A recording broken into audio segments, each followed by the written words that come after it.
Hi పిల్లలు, ఈరోజు మనం బైబిల్లో ఉన్న ఒక యథార్థ సంఘటనను తెలుసుకుందాం. అదేమిటంటే ఒక తండ్రి ప్రేమ తప్పిపోయిన అతని కుమారుని గురించి తెలుసుకుందాం. ఆ తండ్రి గొప్ప ధన సంపదలు కలిగినవాడు. పిల్లలు, ధన సంపదలు అంటే ఏంటో తెలుసా? ఎక్కువ బంగారం, ఎక్కువ వెండి, రత్నాలు, రాసులు, పగడాలు, ముత్యాలు, ఆస్తులు, కారులు, పరిచారం చేసేవారు, ఏది కావాలనుకున్నా కొనుక్కోగలిగిన సామర్థ్యం గలవారు అని అర్థం. అలాంటి అతనికి ఇద్దరు కుమారులు ఉన్నారు. ఆ ఇద్దరు కుమారులంటే ఆ తండ్రికి చాలా ప్రేమ. పిల్లలు, మీ తల్లిదండ్రులకి మీరంటే చాలా ఇష్టం కదా? అలాగే ఈ కుమారులంటే ఆ తండ్రికి చాలా ఇష్టం. వారిలో చిన్నవాడు తండ్రి సంపాదించిన ఆస్తిలో తన భాగం కావాలని తండ్రిని అడుగుతాడు. అప్పుడు ఆ తండ్రి తన పిల్లలపై ఉన్న ప్రేమను బట్టి ఆస్తిని పంపకం చేస్తాడు. అసలు తండ్రి బ్రతికి ఉండగా అలాగ ఆస్తిని పంచడం అనేది ఉండదు. కుమారుల పట్ల తండ్రికి ఉన్న ప్రేమను బట్టి పంచుతాడు. బ్రతికుండగానే ఆస్తి కావాలని తండ్రిని చంపేశాడు వ్యసనాల కోసం చిన్న కొడుకు. చిన్న కుమారుడు తన భాగం తీసుకున్న వెంటనే తన తండ్రిని విడిచి దూరదేశానికి వెళ్ళి దుర్వ్యాపారం చేస్తూ తనకు నచ్చిన విధంగా ఇష్టానుసారంగా డబ్బు అంతా ఖర్చు చేస్తాడు. తన చేతిలో డబ్బు అంతా అయిపోయాక ఏమి చేయలేని నిస్సహాయ పరిస్థితుల్లో ఉంటాడు. తన డబ్బునంతా వేశ్యలకు, జోదానికి, విలాసాలకు ఖర్చు చేస్తాడు. తర్వాత ఆ దేశంలో పెద్ద కరువు వచ్చింది. ఆ డబ్బంతా ఖర్చు అయిపోవడంతో తినడానికి తిండి లేక చిన్న కుమారుడు చాలా అవస్థపడ్డాడు. చేసేది ఏమీ లేక ఒకని దగ్గర పనిలో చేరాడు ఆ వ్యక్తి. ఆ వ్యక్తి దగ్గర పందులు ఉన్నాయి. పందులు మేపడానికి సిద్ధపడ్డాడు. ఒకసారి పందుల దగ్గరికి వెళ్ళి పందులు తినే పట్టు తినాలని ఆశపడ్డాడు. కానీ ఆ పట్టు ఆ చిన్నవానికి దొరకలేదు.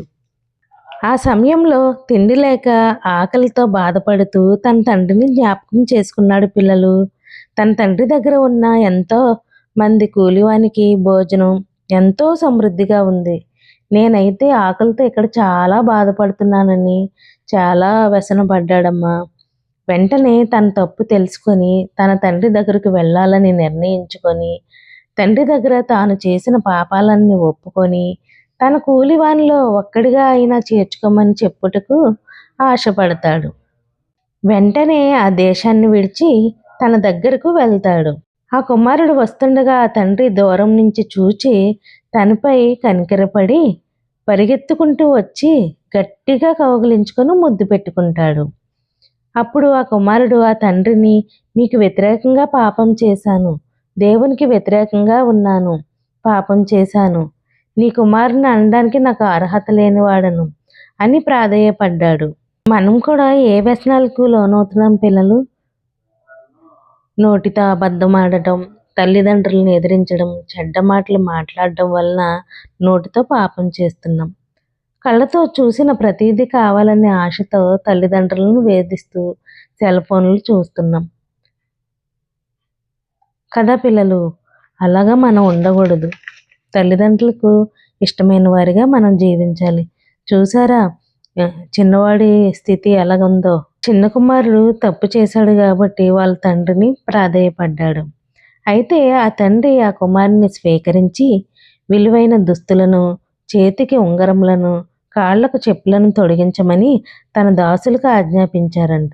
అదేవిధంగా తప్పిపోయిన నా కుమారుడు చనిపోయి మరలా బ్రతికినని ఆ తండ్రి గొప్ప విందు చేయించారంట. అదే సమయంలో తన పెద్ద కుమారుడు పొలం నుంచి ఇంటికి రాగా ఆ గొప్ప విందును చూసి ఎంతగానో కోపపడి తన తండ్రిని, నీ ఎడల తప్పు చేసి మరలా రాగానే ఇప్పుడు ఎందుకు విందు చేస్తున్నావు అని అడగగా ఆ తండ్రి తన కుమారునితో, నీవెప్పుడూ నాతోనే ఉన్నావు కదా, నీ తమ్ముడు చనిపోయి మరలా బ్రతికినని చెప్పాను. ఈ సంఘటనలో తప్పిపోయిన కుమారుడు చేసిన పాపం వలన చాలా కష్టం అనుభవించి చివరకు తన తప్పు తెలుసుకొని తన తండ్రి దగ్గరకు రాగానే తండ్రి కుమారునిపై ఉన్న అపారమైన ప్రేమ చేత మరలా సంతోషంగా జీవిస్తాడు చిన్న కుమారుడు. చూశారు కదా పిల్లలు, మనం కూడా మన జీవితంలో ఎప్పుడు తప్పిపోకుండా ఉన్నట్లయితే మన తండ్రి అయిన దేవుడు సంతోషంగా ఉంటారు. మన తండ్రి అయిన దేవునితో మనం కూడా సంతోషంగా జీవిస్తాం. ఓకేనా పిల్లలు?